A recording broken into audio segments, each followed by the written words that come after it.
How could you do this? Sullivan bought my favorite pizza for tomorrow's discharge celebration. And you threw it in the trash. That's terrible. Rosie, my mother-in-law, said this as she glared at me intensely. I also wanted her to enjoy the delicious pizza to her heart's content. But that was an impossible wish. If you say so, please look inside then, I said with a stern face.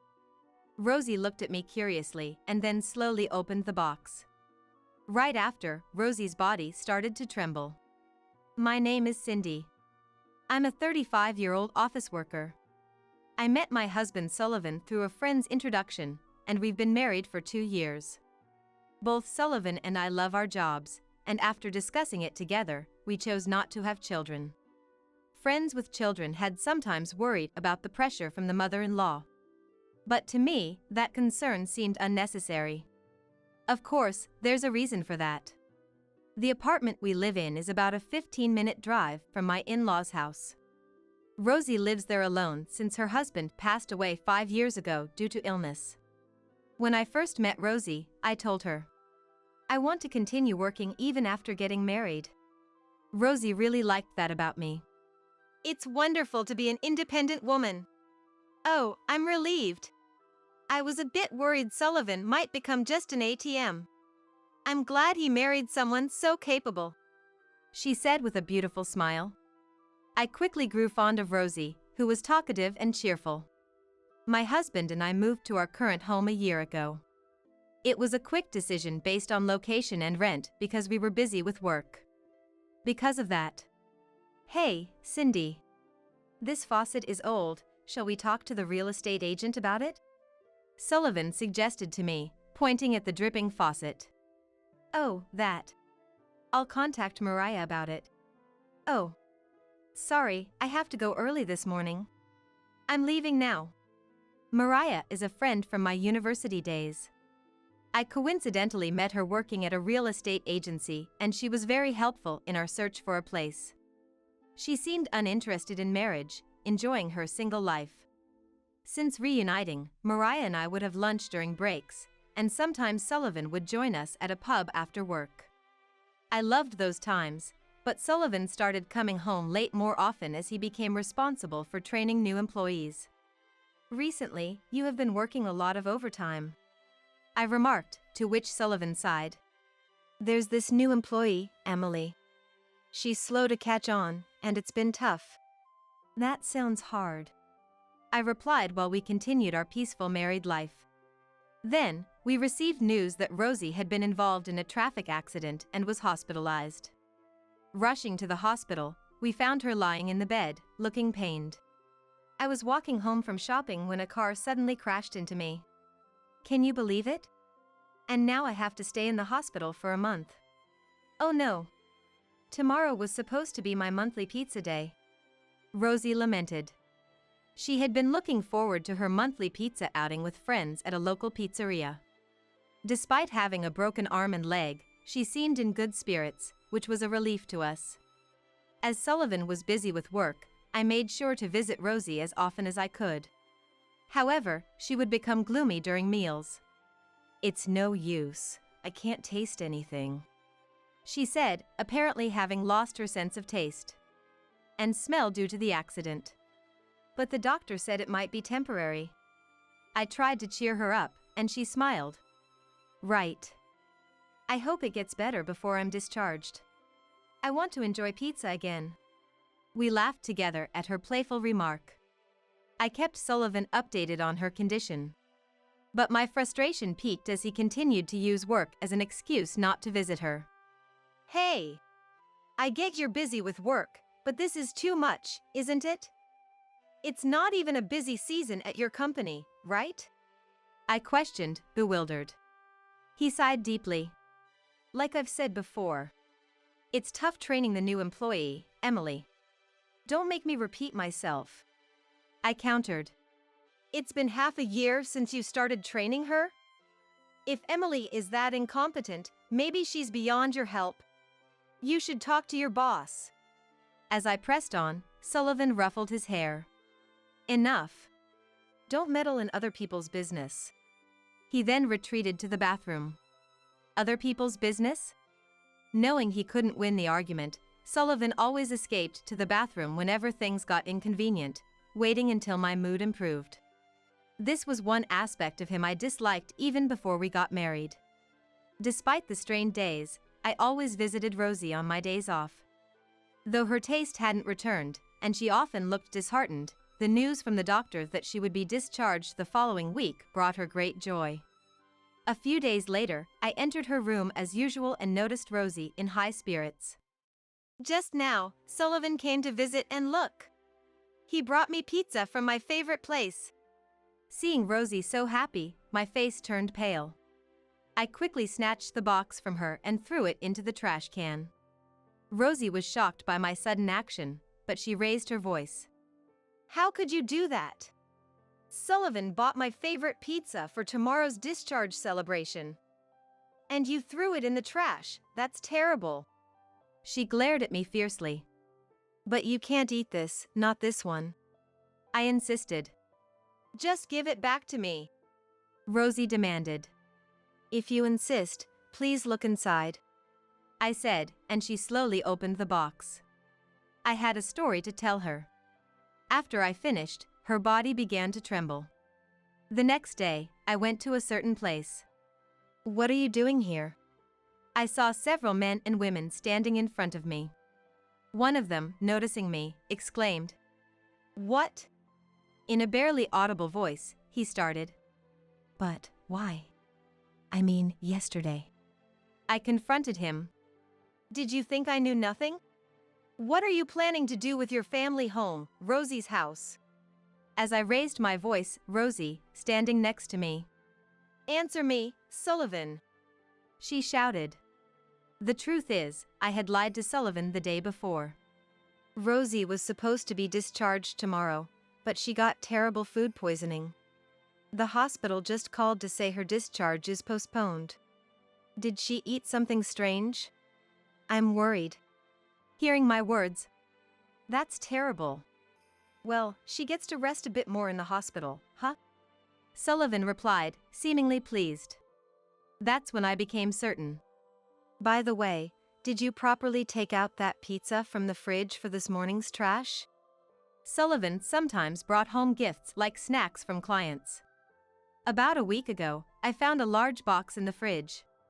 I didn't pay much attention, thinking it was just another snack. But after a few days, I started noticing something odd in the fridge every time I opened it. What? What's this smell? It stinks. I searched for the source and realized it was coming from that box. It had a fishy and unpleasant smell. Wasn't this a snack? I confronted Sullivan when he got home. Oh, I forgot. That's a pizza someone gave me. The boss ordered pizza for lunch and treated everyone, but I didn't have time to eat. Thinking back, Sullivan's explanation sounded prepared. Make sure you take this out tomorrow on trash day, I told him before heading to the bedroom. The next morning, I went to the kitchen, sleepy-eyed, and saw the same pizza on the table. Approaching it, I grimaced at the foul smell. When Sullivan woke up a bit later, Hey, did you leave this out all night? I asked him. I left it out because I thought I might forget to take it out. Eating that would definitely upset someone's stomach. We shared household chores, and taking out the trash was his responsibility. Looking at his laughing, I left for work with a look of disbelief. That day, during my lunch break, I went to visit Rosie. But when I entered her room, I was shocked. The pizza that had been giving off a foul smell just that morning was right there in front of me. Worse, Sullivan had brought it. It was a week-old pizza, left out at room temperature during the heat of summer. Anyone would know eating it would be disastrous. Panicked, I grabbed the box from her and threw it into the trash can. Rosie scolded me, not knowing anything, but after I explained, she slowly opened the box. It looked normal at first glance, probably because it had been in the fridge, but it was slightly discolored. Rosie, unable to smell it, said sadly, If it had stayed like this, I might have eaten it. I can't taste anything anyway, and above all, it was something Sullivan brought for me. I wouldn't have doubted it. She looked at the pizza with sad eyes. I then said to Rosie, Rosie, this may not be the right time to say this, but he is having an affair. He's not visiting you because he's caught up with his mistress. At my words, she looked up and exclaimed, What? An affair? He must be joking. I hate men who cheat. I thought that also Rosie perhaps had some issues in the past. With that in mind, I decided to enlist her help. Sullivan must have been shocked. His mother, supposedly hospitalized, was standing next to his wife, both glaring at him furiously. This is my house. What do you want in my home? Rosie's voice echoed loudly. Calm down, Mom. Please, lower your voice. Sullivan pleaded. Then, the couple with him, looking confused, turned to the real estate agent accompanying them. What? Isn't this house for sale? We came here to preview it today. Can someone explain what's happening? They glared at the real estate agent. That's because, Then. Could you explain to us, Mariah? I asked the agent. Sullivan and his friend Mariah couldn't find an excuse and looked down. This foolish son seems to have concocted some scheme, but this is my house. I'm sorry, but you'll have to leave, Rosie said, and the couple, who had been considering buying the in-laws' house, left angrily, feeling their time had been wasted. Let's go inside and discuss this in detail, Rosie said, still glaring at them. Actually, I had noticed their affair a little while ago. Embarrassingly, I had been making a big mistake all along. Sullivan's company is on my way home from work, and one day, as I was returning, my mobile phone rang. His message saying, stuck with overtime again because of the newbie's mistake, made me sigh deeply. By then, I was already suspecting his infidelity and thinking about how to gather evidence. Once, when I was near his company, I saw a group of 3 young women coming out. They looked like fresh recruits. Watching them, I smiled, reminiscing about my own early days. Emily's the star among the newbies, one of them said. It's been years since a newcomers project got approved. I saw McGuire looking pretty jealous, another added. I froze. McGuire was my surname, and Sullivan's too. Was this Emily the one he was having an affair with? As they praised her, and she modestly replied, Not at all. I was struck by her innocent appearance. Then I did something unexpected. Excuse me, I overheard you. Are you from the sales department? I'm Mrs. McGuire. Before I was about to say so, they quickly started defending him, thinking I had heard them speaking ill of him. Ah, are you McGuire's sister? We're always grateful for McGuire's help. You know, McGuire is amazing. I often see his wife picking him up at the entrance. They always leave holding hands. Their words confused me. Eh? Oh, is that so? I heard he was Emily's mentor. He's not causing any trouble, is he? I decided to pretend to be his sister. Emily replied. Me? My mentor is someone else. McGuire isn't mentoring anyone. She seemed genuinely honest. He is a bit shy, so please keep our meeting a secret from my brother, I said before parting ways.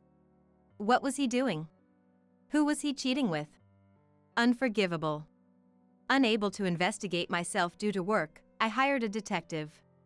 When shown the photos of the other woman, I felt dizzy.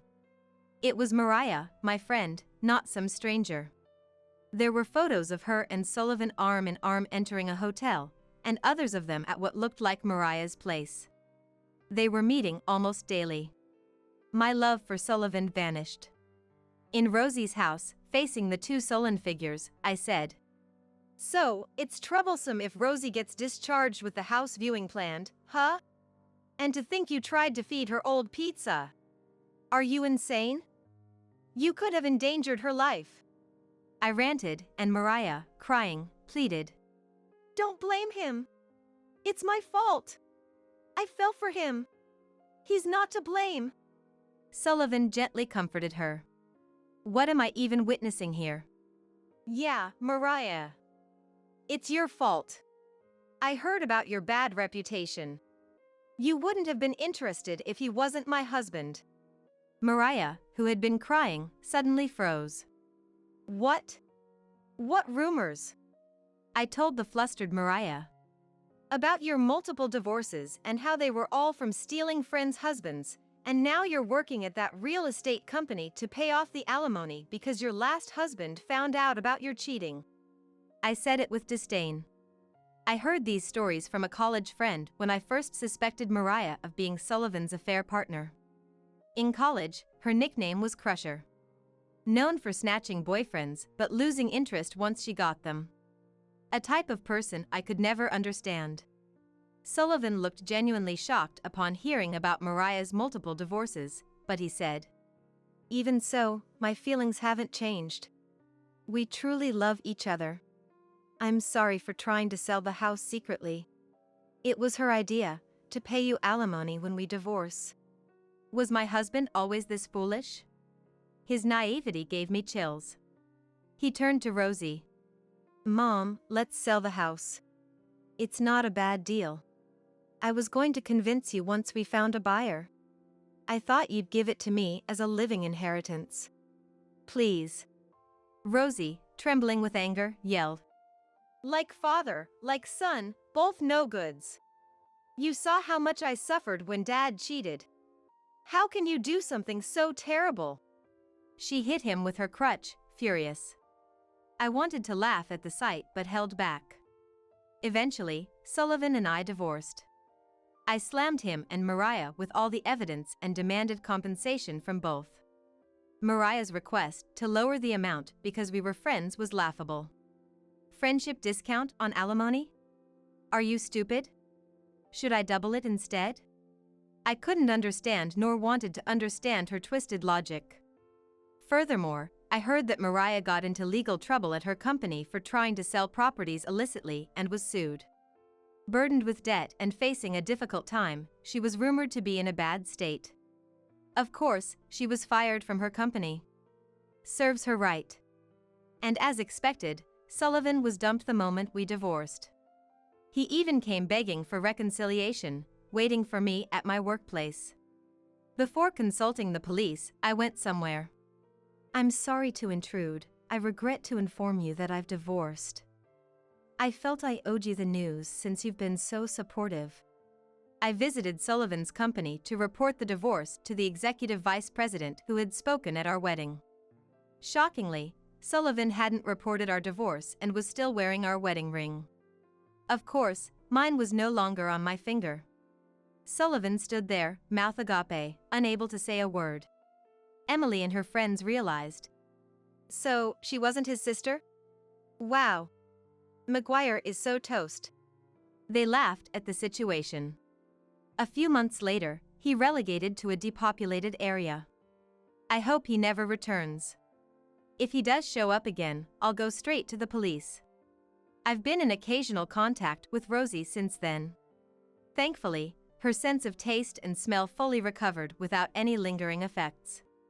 She was too scared to eat pizza for a while, but recently, I finally had pizza with my friends after a long time.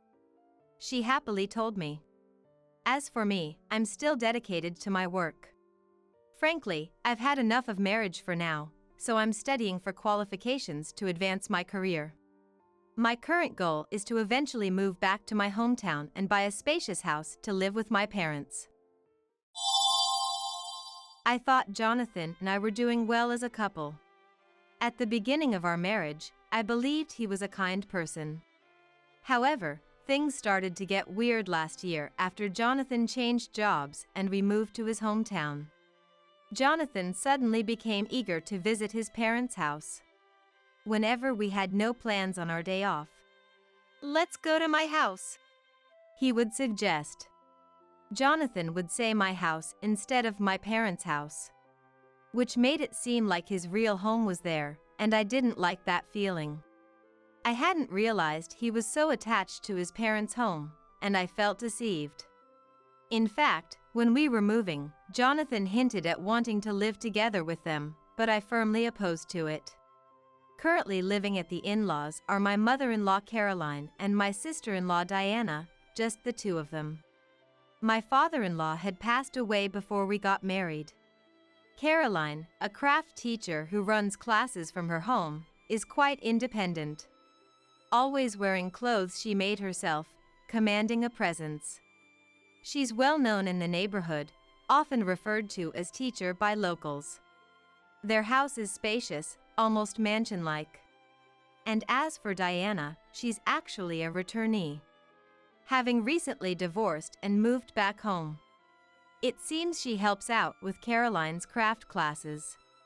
Jonathan, who loves his family home, would like to visit every week if possible.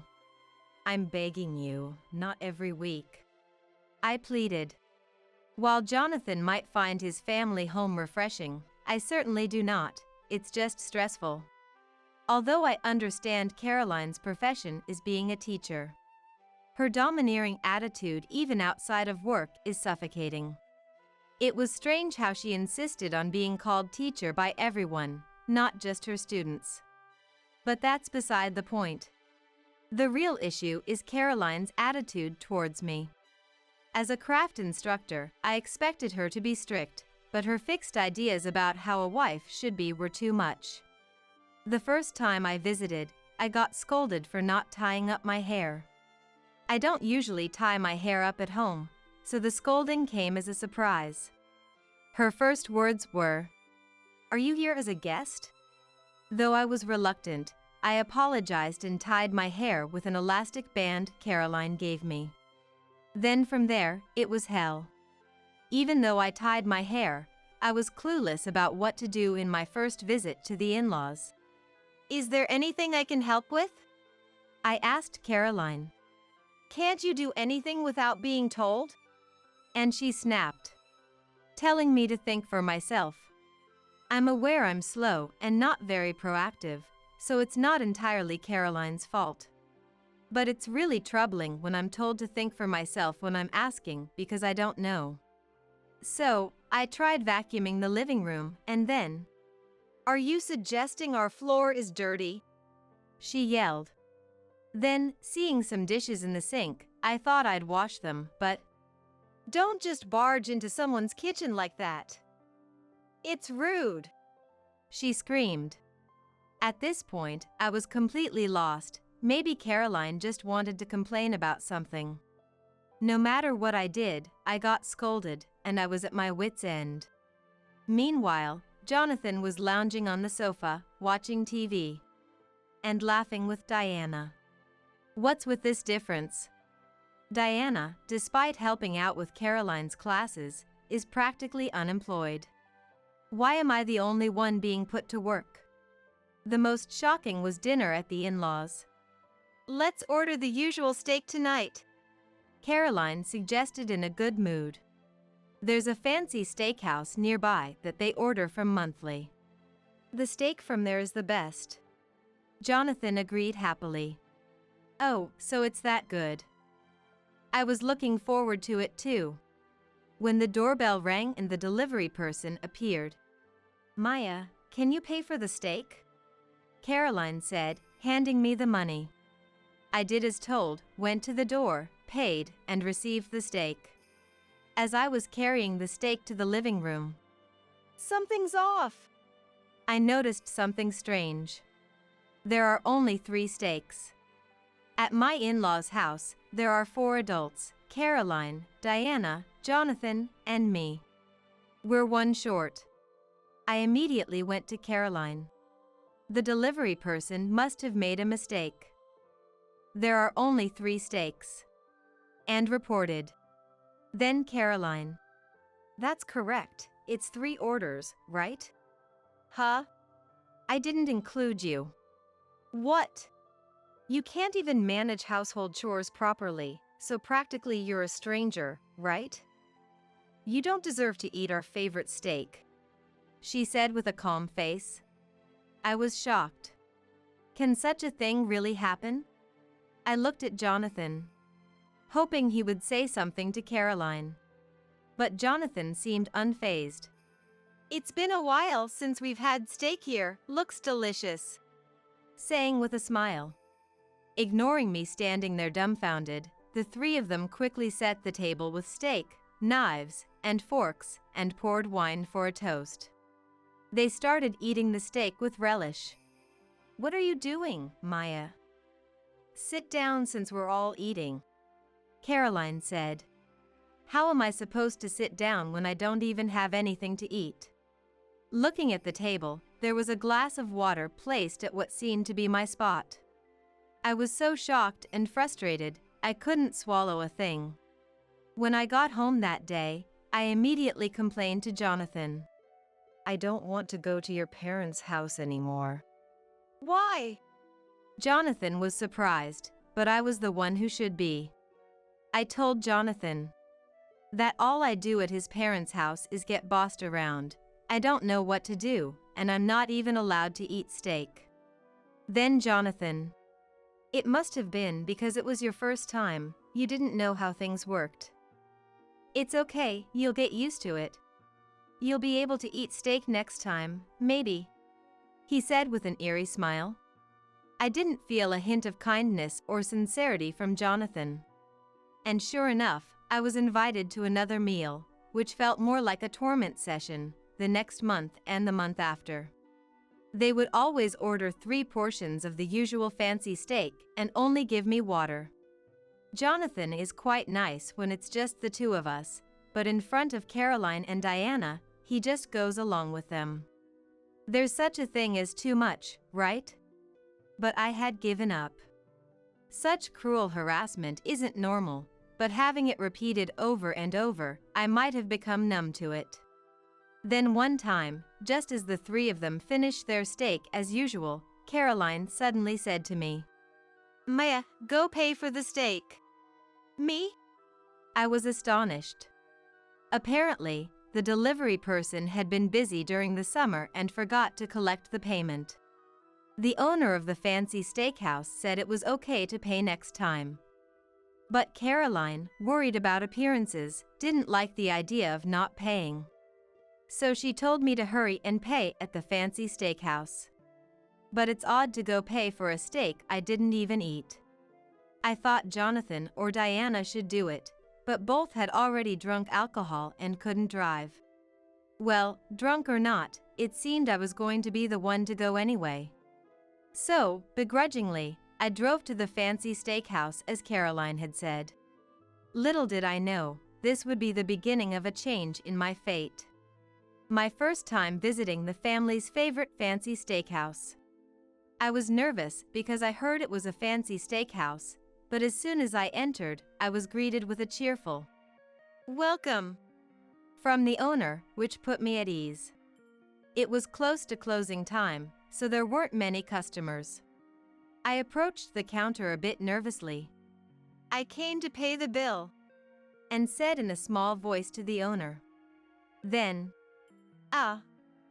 the daughter from the craft teacher's house?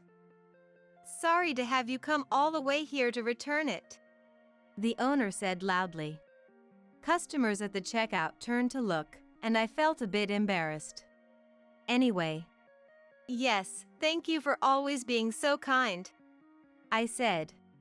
Then the owner, how about it? Did you enjoy our steak? He asked with a smile. I froze. What should I do? I've never eaten it. But if I honestly say I've never eaten it, he would be surprised. I thought about just saying it was delicious. But wouldn't it be rude to lie to a professional? I looked down, lost in thought. Then, what's wrong? The owner leaned in to ask. Did I say something wrong? It's okay to be honest with me, I won't get mad. All right, I'll just be honest. I looked up. I'm sorry, but I've actually never eaten your steak here. What? The owner exclaimed in surprise. You've never eaten our steak? Yes. But you've been ordering from us almost every month, haven't you? Yes. But I'm an outsider, so I'm not allowed to eat. What? The owner's face contorted. I'm sorry. I could only think to apologize. And before I knew it, tears were streaming down my face. No, you don't have to apologize for this. The owner hurriedly reassured me, but his kind voice made me feel even more sorrowful, and I ended up crying like a child. Luckily, since the last customer had just left, no one else saw me crying except for the owner and his wife.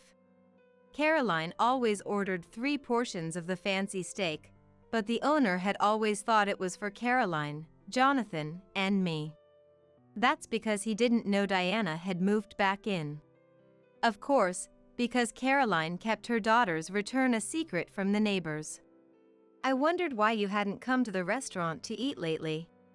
The owner said.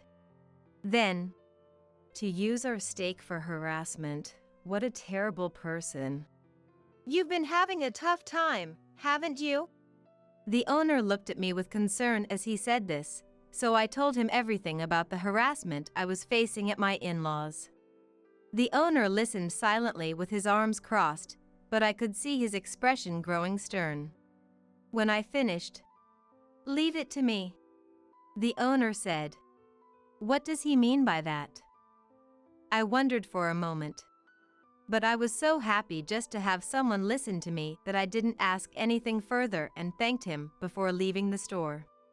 On my way out, the owner's wife said, "This is leftover, but please have it if you'd like," and even gave me a parting gift. Since moving to Jonathan's hometown, this was the first time I felt the warmth of other people. The gift included a bit of steak. It was incredibly delicious. By the way, I ended up eating the steak in the car. I didn't know what they'd say if I brought it back to my in-laws.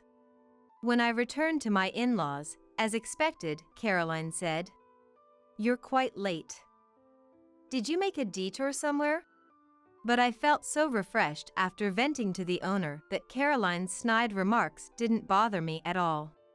A month later, we were invited to another meal at the in-laws.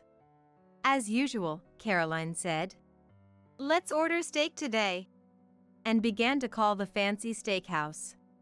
However, when making the call, Caroline usually raised her voice an octave and spoke cheerfully, but this time the mood was different. Her voice was clearly subdued and low.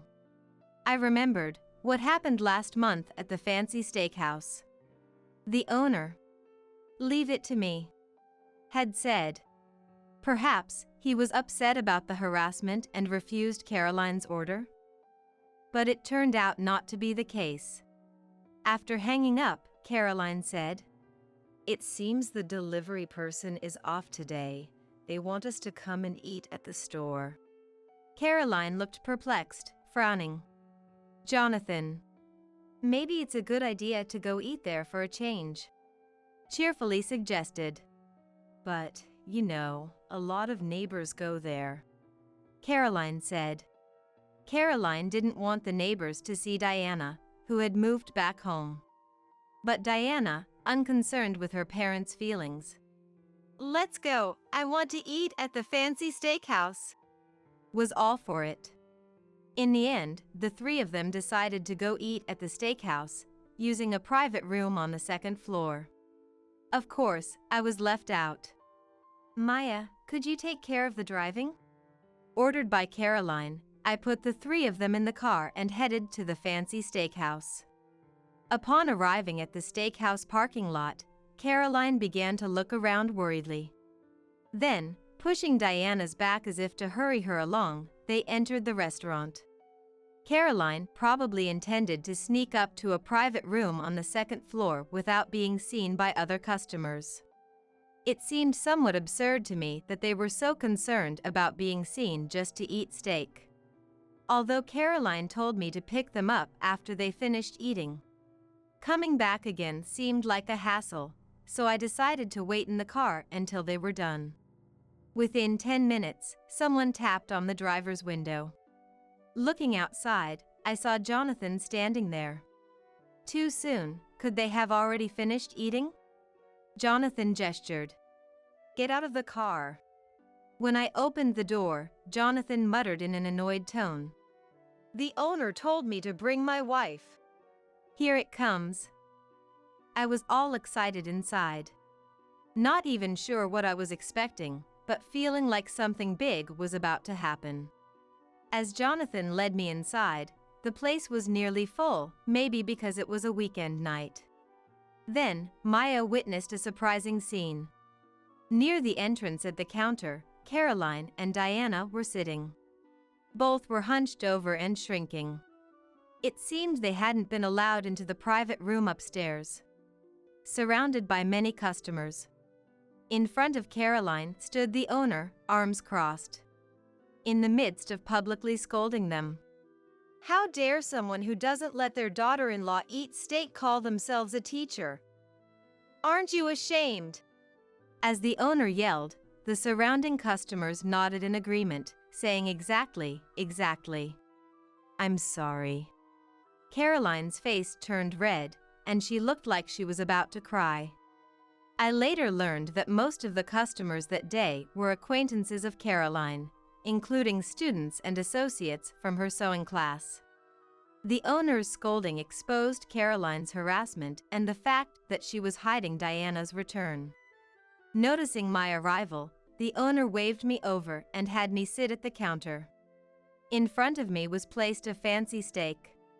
The owner stressed to Caroline, "You're not going to refuse to let your daughter-in-law eat today, right, teacher?" Caroline hastily denied. "Maya, please eat," making a strained face as she told me. After thanking the owner, I turned to Caroline.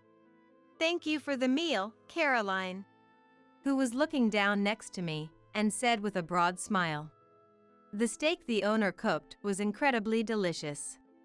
From that day on, Caroline's reputation in the neighborhood plummeted.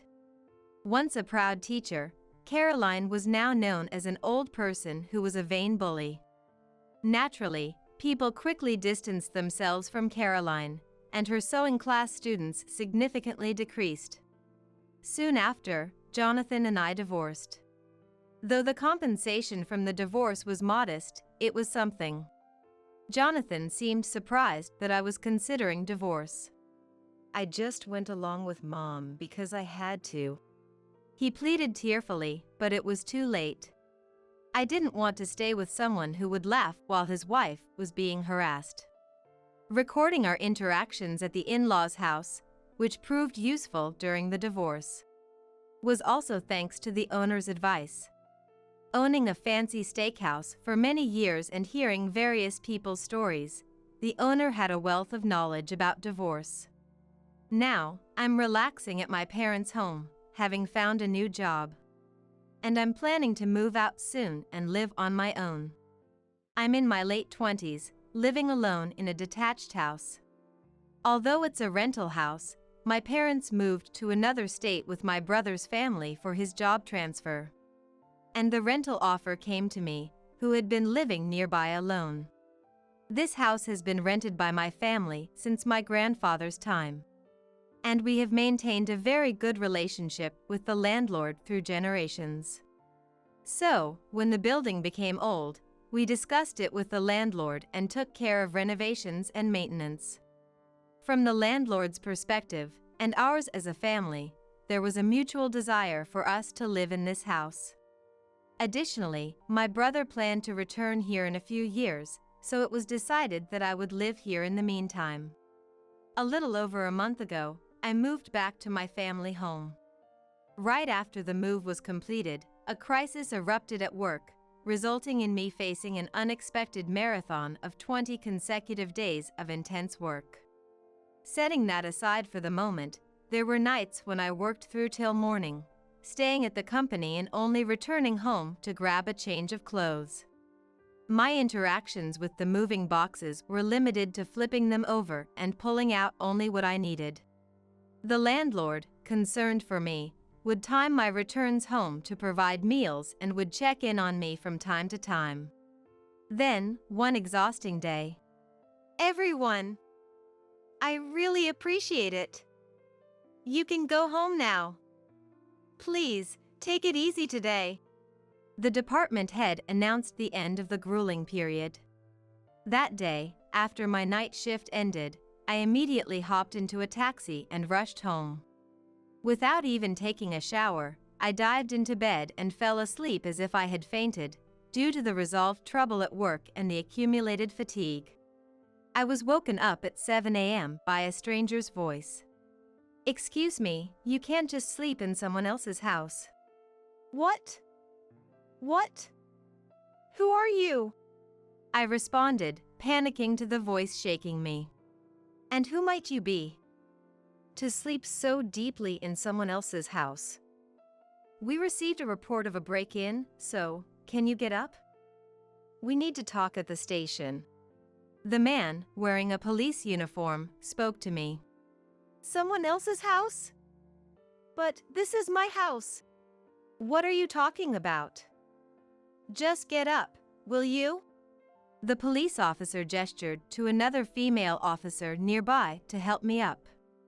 Then, from behind the police, an unfamiliar woman appeared. "Do you know this person?" "I don't know her." "Please, just take her away quickly, she's scaring me." "Wait a minute. What do you mean by breaking and entering?" "Enough with the grogginess." "I'm not groggy. My ID is in my bag." "Just get out already." The woman yelled at me, and the police officer stood in front of me as if to shield me from her. What's all this commotion about? As I argued back and forth with the unhearing police, the landlord, having heard the noise, came over. I heard from the neighbors that a lot of police had arrived, so I rushed over. "Annette, what happened?" "It seems someone reported me for breaking and entering." "Who did?" "I think that lady over there." As I pointed, the landlord looked back to see the woman, who seemed on the verge of tears, and a man who appeared to be her acquaintance, glaring at us. "Just take them away already. My wife is terrified, can't you see?" "No, you two need to leave." "What are you doing in someone else's house? And who might you be?" "I'm the landlord of this rental property. Annette here is the daughter of a family that has been renting this house since her grandfather's time." With the landlord's arrival, the situation became even more chaotic, but as the police officers looked perplexed and at a loss. "Annette, can you bring the lease agreement or something?" they asked, and I brought the documents from the living room to show the police officers. After verifying the documents, the police turned their attention from me to the women. "Could you come with us to the station, please?" And they took them away. The landlord then said, "You owe Annette an apology."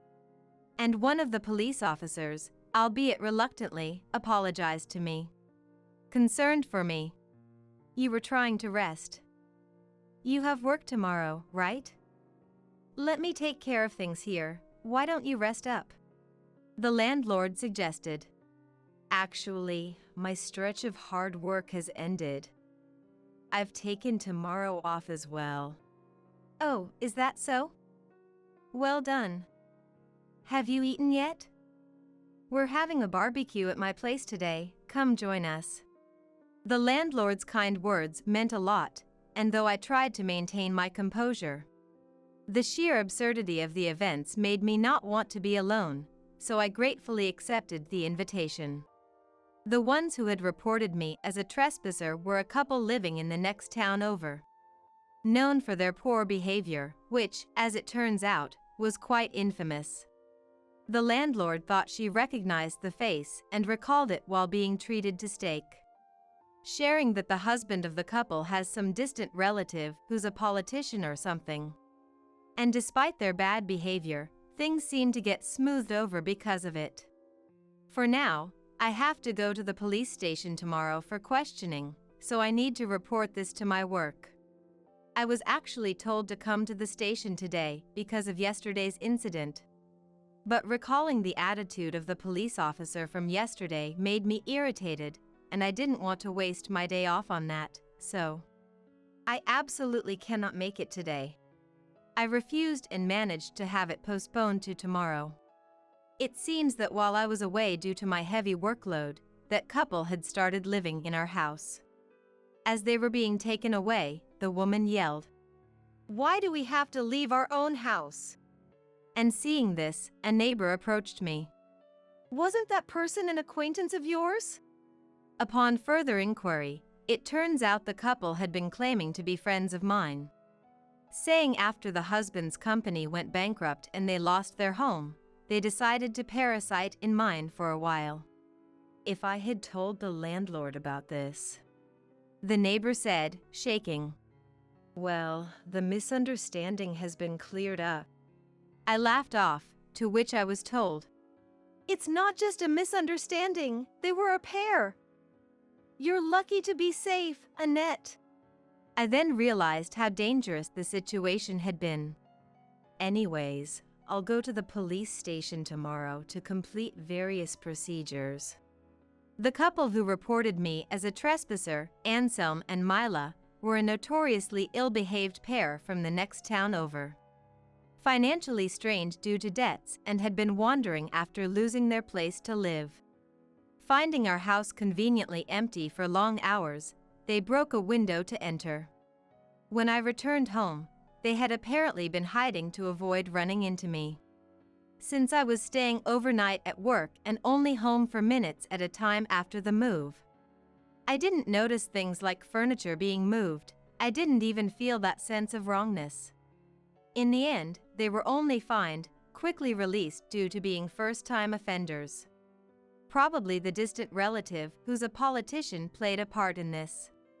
I was quite worried. They might come after me, bearing a grudge. Although the neighbors were aware of the incident and it prevented them from attacking our house. About a month and a half after the incident, the couple showed up at my workplace. "There's someone named Annette here, right? Bring her out now." Anselm entered the company, shouting loudly, with Mila standing beside him, smirking creepily. The moment I heard his voice, the day's events flashed back, making me tremble and instinctively hide under my desk. Seeing my reaction, my boss approached Anselm. "Excuse me, who are you?" "I was usurped of my home by that woman, Annette. After all the trouble we've been through, she needs to take responsibility." "Annette is currently out. I will pass on your visit to her." "Call her back now." "I'm afraid that's not possible. Please leave for today and set an official appointment to come back." "What, you think this is a joke? How dare you waste our precious time? If you continue to cause a disturbance, we will call the police." "Go ahead, call them." While my boss remained calm, Anselm retorted vehemently, leading to Anselm and Mila being led to the reception room and watched over by a male employee, while I was moved to another room to give a statement to my boss. Since I had taken the day off to go to the police station, where I had already mentioned this issue. "I can't believe that happened to you," was the general reaction, offering me words of consolation. As we were dealing with this, the police arrived, someone having called them. "Do you know who my relatives are?" Anselm provoked the arriving officers by saying so. "It doesn't matter who your relatives are. Let's go." "What? Are you kidding me? You think you can get away with this? Do you even understand what you're doing?" "Wait a minute. We were lied to and our house was taken over by an employee here named Annette, right? If anyone should be caught, it's her." These individuals previously trespassed into the home of one of our employees, Annette, and were arrested. We have confirmed with Annette herself, so there is no mistake. "Just as I thought, Annette is here, isn't she? Bring her out." As I mentioned before, I was in another room, but since the company isn't that large, I could clearly hear Anselm and Mila raising their voices in excitement. And I could faintly hear the voices of my boss and the police officers. I was about to come out so as not to cause any trouble, but boss told you to stay here, and if Annette comes out, it might excite them more and cause trouble, so just stay put. A colleague advised me, so I stayed back.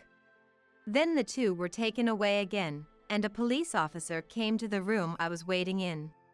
I've heard a brief explanation from your boss, but the police from before were from the area where my home is, but this time it was from the area where my company is located. And it seemed they were unaware of Anselm's distant relative who is a politician. I had the police come over before, but they didn't handle it very well. That's unfortunate. We will conduct a thorough investigation and take appropriate action. There are a few points I'm concerned about. I began and shared certain details. Thank you for your cooperation. After listening to my points, the officer apologized deeply and left.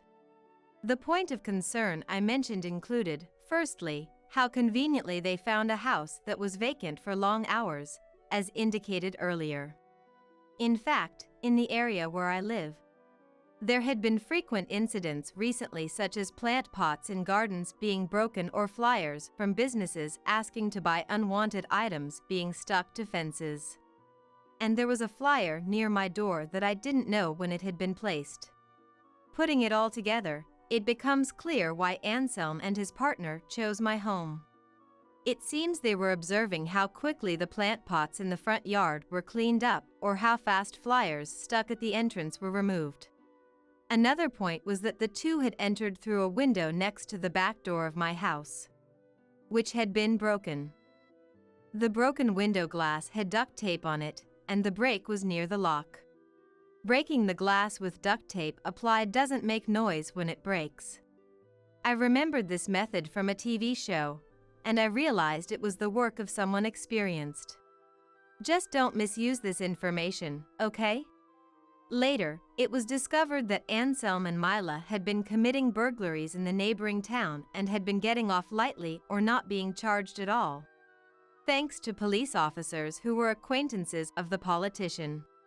However, the police this time acted without regard to the politician and properly prosecuted them, resulting in Anselm and Mila being sentenced to prison for trespassing, theft, and property damage.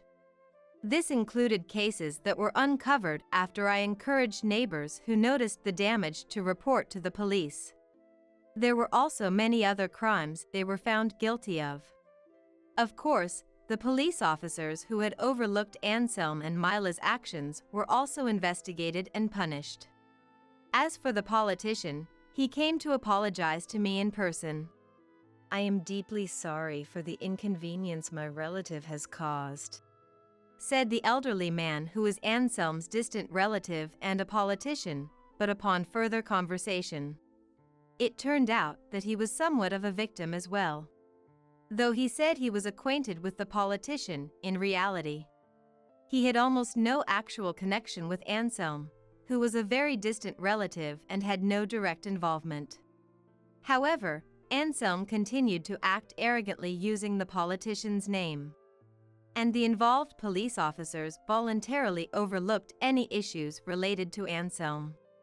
The politician was unaware his name was being used in such a manner and has been apologizing to all involved parties. It seems the politician is a person with a good reputation, but he mentioned he might resign. And as for the compensation he offered me, I refused to accept it. After all, the politician wasn't responsible. And I found myself thinking it would be okay if the money came from Anselm and his partner. I'll probably never handle such a large amount of money again. But accepting that money felt like forgiving Anselm and his partner for their actions, so I ended up saying, Anselm and his partner should atone for their crimes themselves, trying to sound principled. Then, please allow at least for the expenses for the repairs of your house. The politician insisted, and since I wanted the repairs done quickly, I accepted that money only. I still occasionally regret it, but for things like compensation for trouble caused or damages, I made sure to hire a lawyer and demand payment from Anselm and Mila. Of course, they are behind bars, so their parents ended up paying on their behalf, but I'll make them repay it themselves. I also made sure they wrote a pledge. What actually happens remains to be seen, but for now, my story seems to have come to a tentative conclusion, doesn't it? After hearing this story, my parents considered moving back. But with contributions from the landlord and the money received from Anselm's parents, we changed the locks and hired a security company to enhance the security. So, I plan to continue living alone in this house for now.